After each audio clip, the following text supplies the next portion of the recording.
The Kit-Bag by Algernon Blackwood.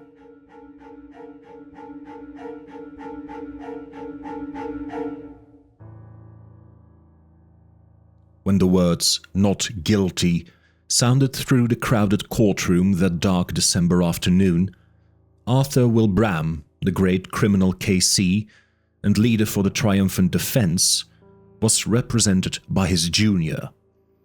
But Johnson, his private secretary, carried the verdict across to his chambers like lightning. "It's what we expected, I think," said the barrister, without emotion. "And, personally, I'm glad the case is over." There was no particular sign of pleasure that his defense of John Turk, the murderer, on a plea of insanity had been successful, for no doubt he felt, as everybody who had watched the case felt, that no man had ever better deserved the gallows. "I'm glad too," said Johnson. He had sat in the court for 10 days, watching the face of the man who had carried out with callous detail one of the most brutal and cold-blooded murders of recent years. The counsel glanced up at his secretary. They were more than employer and employed. For family and other reasons, they were friends. "Ah, I remember, yes," he said with a kind smile. "And you want to get away for Christmas? You're going to skate and ski in the Alps, aren't you? If I was your age, I'd come with you." Johnson laughed shortly. He was a young man of 26, with a delicate face like a girl's. "I can catch the morning boat now," he said. "But that's not a reason I'm glad the trial is over. I'm glad it is over because I've seen the last of that man's dreadful face. It positively haunted me. Bat-white skin, with the black hair brushed low over the forehead, is a thing I shall never forget.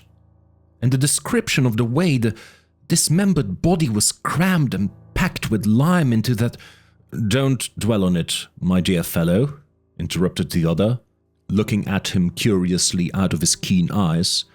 "Don't think about it. Such pictures have a trick of coming back when one least wants them." He paused a moment. "Now go," he added presently, "and enjoy your holiday. I shall want all your energy for my parliamentary work when you get back. And don't break your neck skiing." Johnson shook his hands and took his leave. At the door, he turned suddenly. "I knew there was something I wanted to ask you," he said. "Would you mind lending me one of your kit bags? It's too late to get one tonight, and I leave in the morning before the shops are open." "Oh, of course. I'll send Henry over with it to your rooms. You shall have it the moment I get home." "I promise to take great care of it," said Johnson gratefully, delighted to think that within 30 hours he would be nearing the brilliant sunshine of the high Alps in winter. The thought of that criminal court was like an evil dream in his mind. He dined at his club and went on to Bloomsbury, where he occupied the top floor in one of those old, gaunt houses in which the rooms are large and lofty. The floor below his own was vacant and unfurnished, and below that were other lodgers whom he did not know. It was cheerless, and he looked forward heartily to a change. The night was even more cheerless. It was miserable, and few people were about. A cold, sleety rain was driving down the streets before the keenest east wind he had ever felt.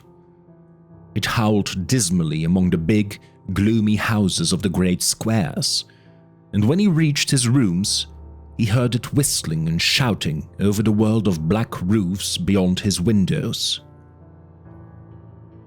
In the hall, he met his landlady, shading a candle from the draughts with her thin hand. "This came by a man from Mr. Wilbraham's, sir." She pointed to what was evidently the kit-bag, and Johnson thanked her and took it upstairs with him. "I shall be going abroad in the morning for 10 days, Mrs. Monks," he said. "I'll leave an address for letters." "And I hope you'll have a Merry Christmas, sir," she said in a raucous, wheezy voice that suggested spirits, "and better weather than this." "I hope so too," replied the lodger, shuddering a little as the wind went roaring down the street outside. When he got upstairs, he heard the sleet volleying against the window panes. He put his kettle on to make a cup of hot coffee, and then set about putting a few things in order for his absence. "And now I must pack, such as my packing is," he laughed to himself, and set to work at once. He liked the packing, for it brought the snow mountains so vividly before him, and made him forget the unpleasant scenes of the past 10 days. Besides, it was not elaborate in nature.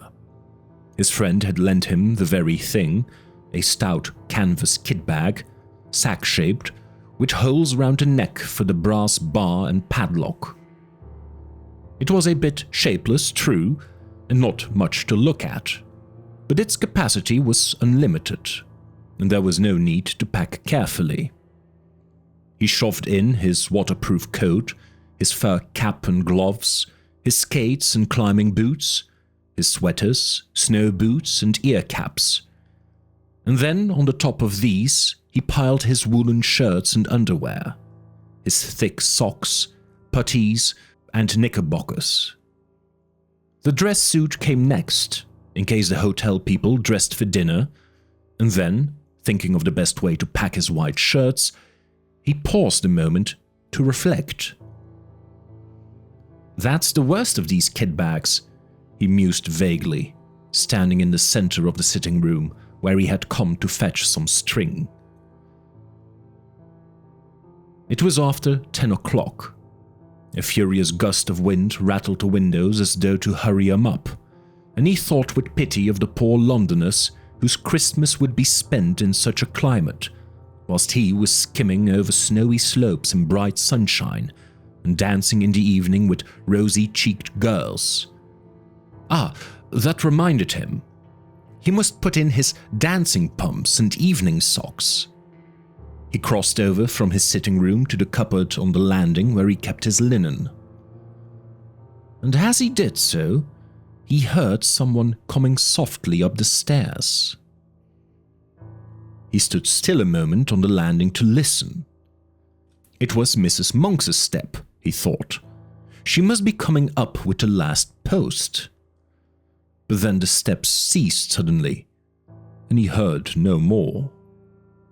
They were at least 2 flights down, and he came to the conclusion that they were too heavy to be those of his bibulous landlady. No doubt they belonged to a late lodger who had mistaken his floor. He went into his bedroom and packed his pumps and dress shirts as best he could. The kit-bag by this time was 2/3 full, and stood upright on its own base like a sack of flour.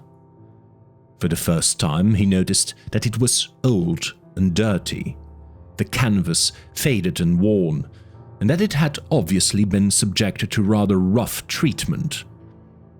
It was not a very nice bag to have sent him, certainly not a new one, or one that his chief valued. He gave the matter a passing thought and went on with his packing. Once or twice, however, he caught himself wondering who it could have been wandering down below, for Mrs. Monks had not come up with letters, and the floor was empty and unfurnished. From time to time, moreover, he was almost certain he heard a soft tread of someone padding about over the bare boards, cautiously, stealthily, as silently as possible. And further, that the sounds had been lately coming distinctly nearer.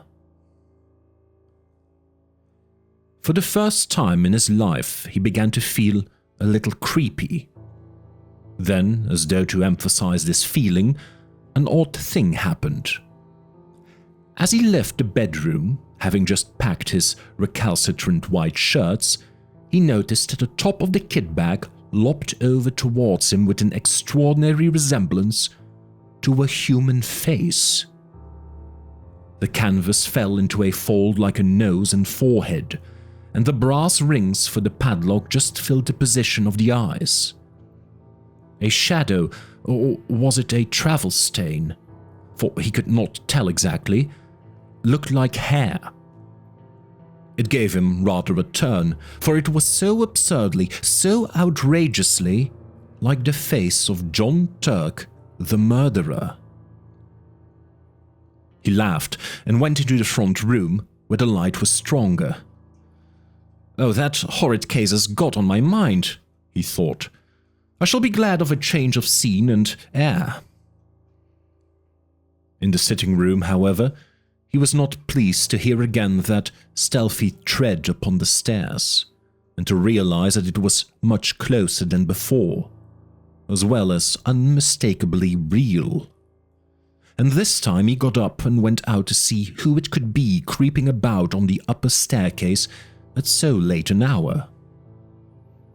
But the sound ceased. There was no one visible on the stairs. He went to the floor below, not without trepidation, and turned on the electric light to make sure that no one was hiding in the empty rooms of the unoccupied suite. There was not a stick of furniture large enough to hide a dog. Then he called over the banisters to Mrs. Monk's, but there was no answer, and his voice echoed down into the dark vault of the house, and was lost in the roar of the gale that howled outside. Everyone was in bed and asleep. Everyone except himself and the owner of this soft and stealthy tread. "My absurd imagination, I suppose," he thought. "It must have been the wind, after all, although it seemed so very real and close. I thought." He went back to his packing. It was by this time getting on towards midnight. He drank his coffee up and lit another pipe, the last one before turning in. It is difficult to say exactly at what point fear begins when the causes of that fear are not plainly before the eyes. Impressions gather on the surface of the mind, film by film, as ice gathers upon the surface of still water, but often so lightly that they claim no definite recognition from the consciousness. Then a point is reached where the accumulated impressions become a definite emotion, and the mind realizes that something has happened. With something of a start, Johnson suddenly recognized that he felt nervous, oddly nervous.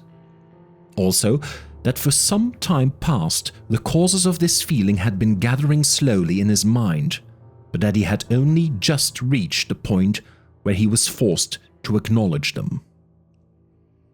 It was a singular and curious malaise that had come over him, and he hardly knew what to make of it. He felt as though he were doing something that was strongly objected to by another person, moreover, who had some right to object. It was a most disturbing and disagreeable feeling, not unlike the persistent promptings of conscience. Almost, in fact, as if he were doing something he knew to be wrong. Yet, though he searched vigorously and honestly in his mind, he could nowhere lay his finger upon the secret of this growing uneasiness, and it perplexed him. More, it distressed and frightened him. "Pure nerves, I suppose," he said aloud with a forced laugh. "Mountain air will cure all that," he added, still speaking to himself. And that reminds me, my snow glasses." He was standing by the door of the bedroom during this brief soliloquy, and as he passed quickly towards the sitting room to fetch them from the cupboard, he saw out of the corner of his eye the indistinct outline of a figure standing on the stairs a few feet from the top. It was someone in a stooping position, with one hand on the banisters and the face peering up towards the landing. And at the same moment he heard a shuffling footstep. The person who had been creeping about below all this time had at last come up to his own floor. Who in the world could it be? And what in the name of heaven did he want? Johnson caught his breath sharply and stood stock still. Then, after a few seconds of hesitation, he found his courage and turned to investigate.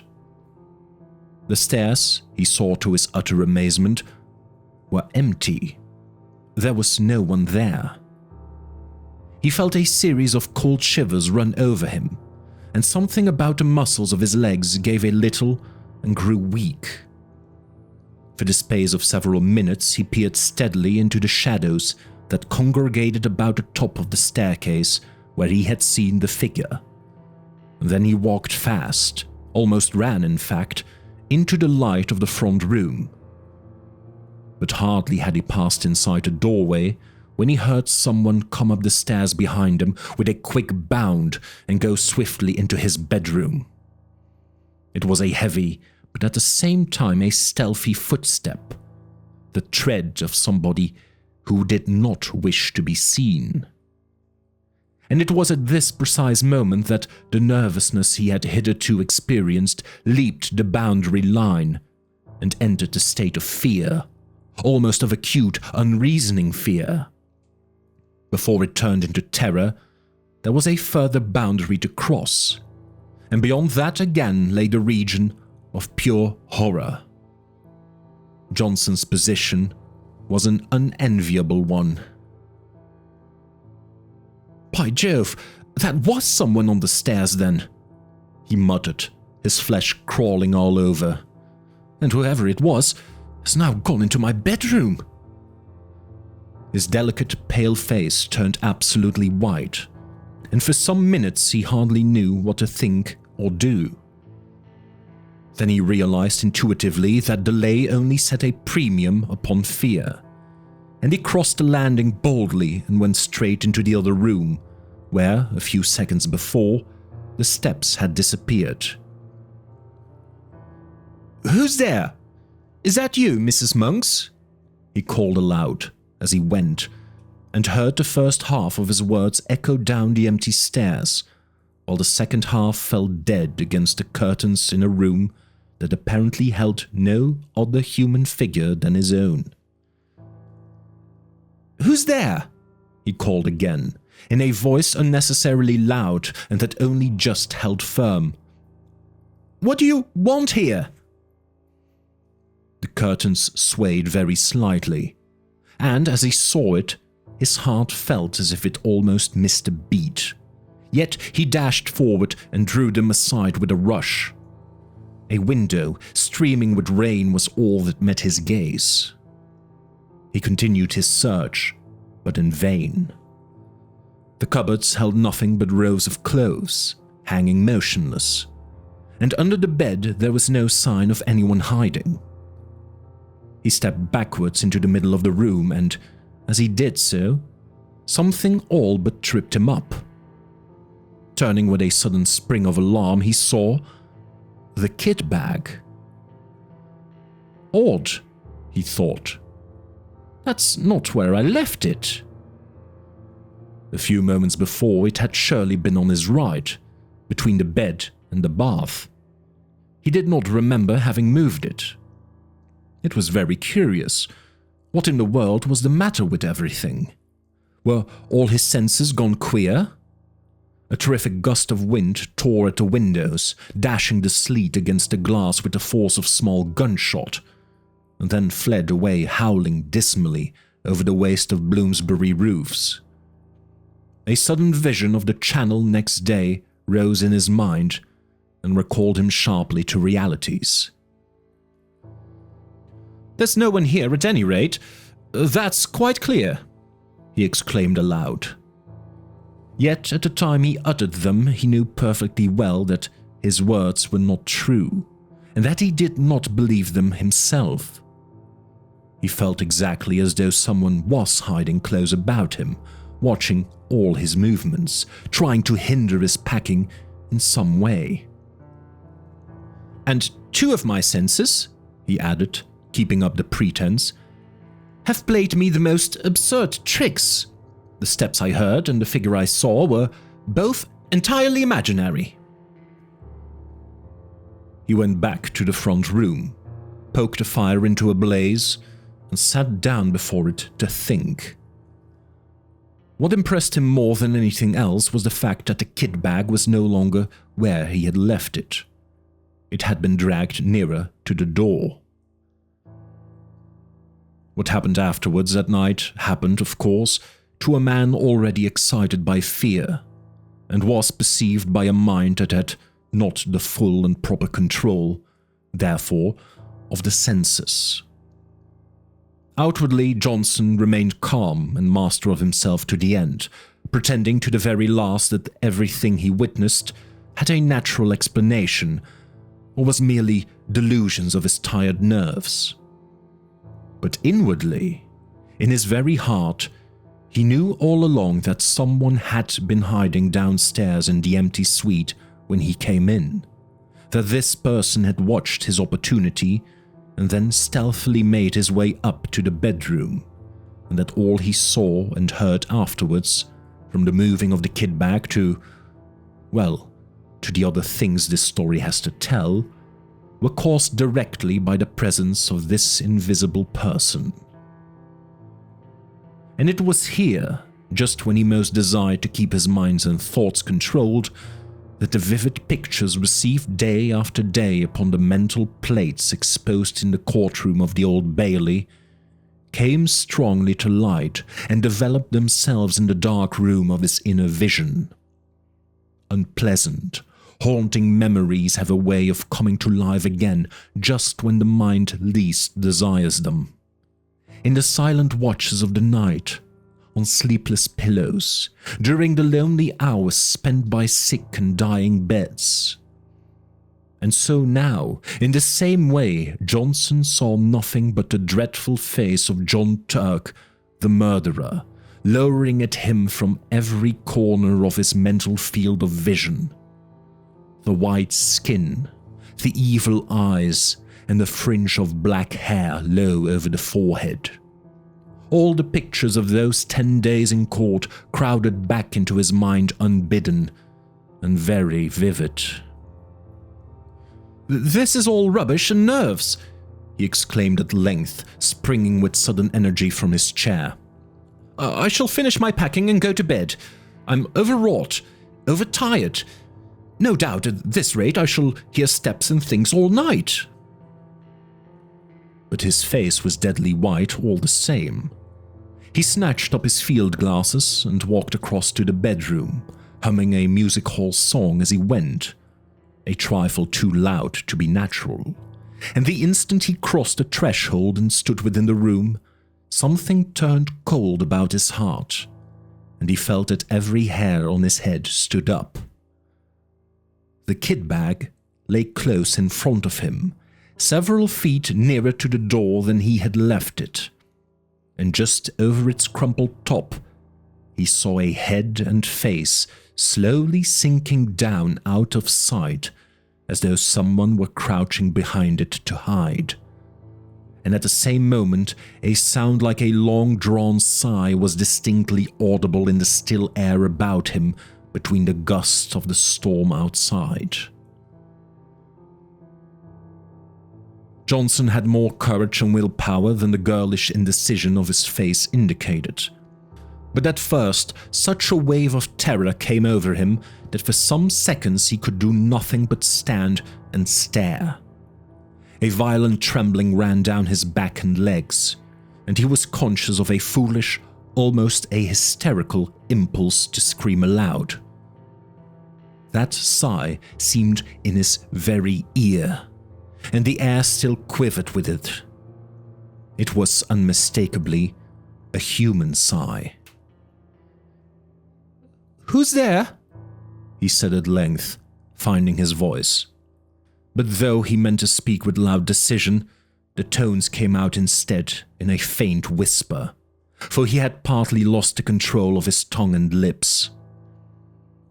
He stepped forward, so that he could see all round and over the kit-bag. Of course there was nothing there, nothing but the faded carpet and the bulging canvas sides. He put out his hands and threw open the mouth of the sack where it had fallen over, being only 3 parts full. Then he saw for the first time that round the inside, some 6 inches from the top. There ran a broad smear of dull crimson.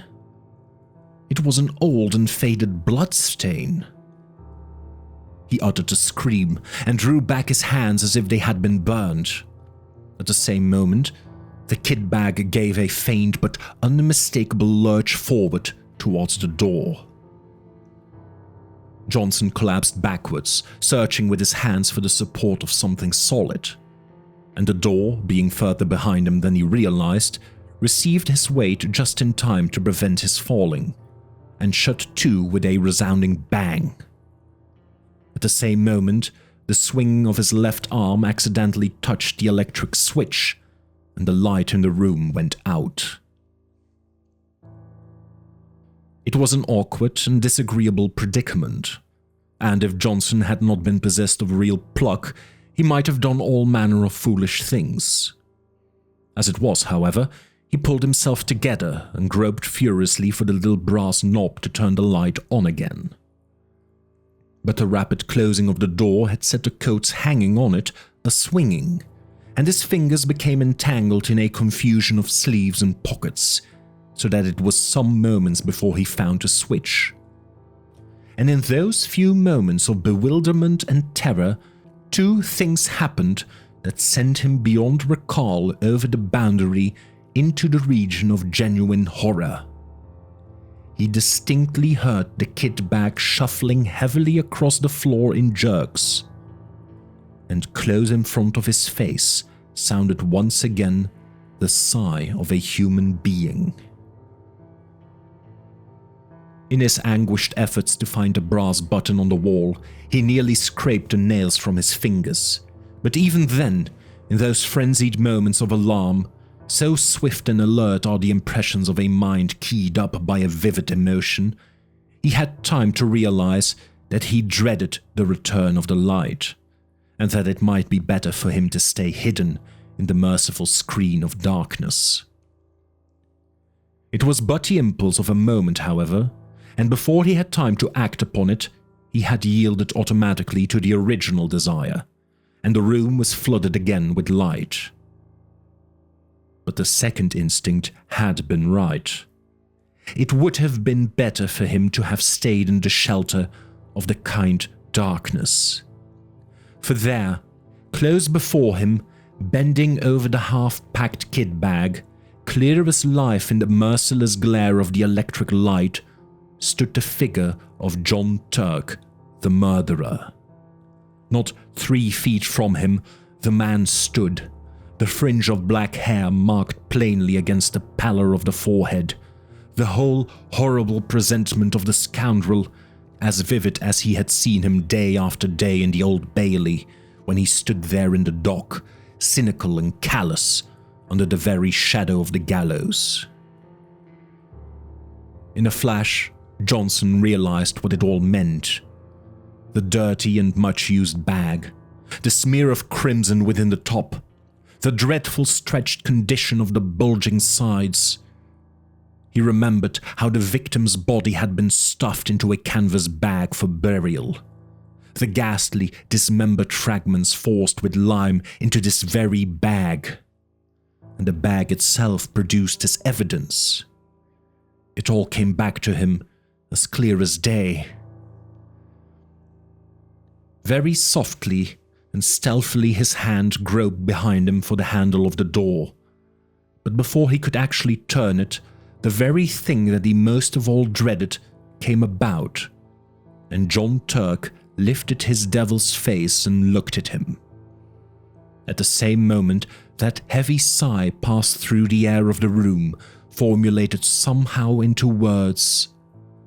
"It's my bag, and I want it." Johnson just remembered clawing the door open and then falling in a heap upon the floor of the landing as he tried frantically to make his way into the front room.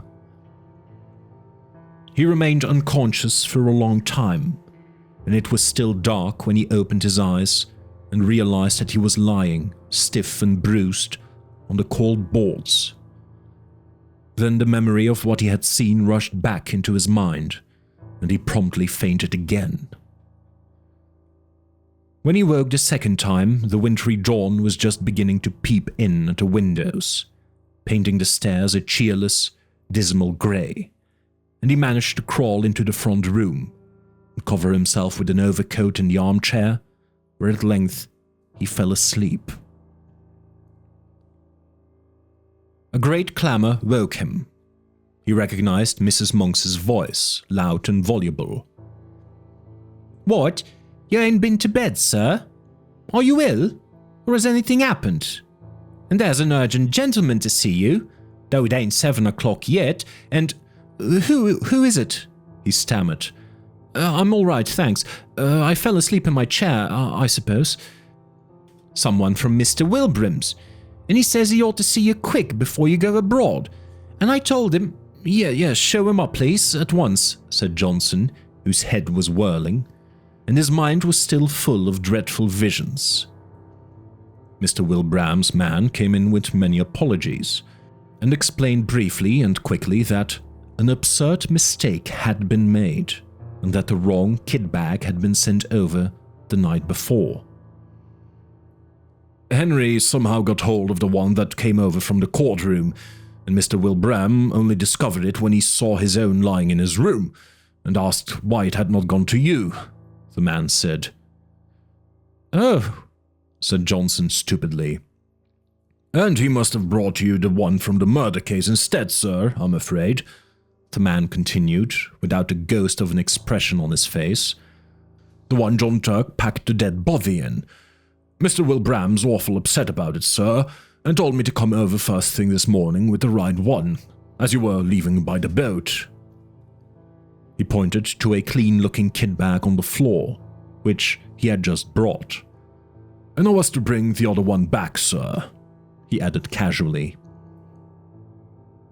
For some minutes, Johnson could not find his voice. At last, he pointed in the direction of his bedroom. "Perhaps you would kindly unpack it for me. Just empty the things out on the floor." The man disappeared into the other room and was gone for 5 minutes.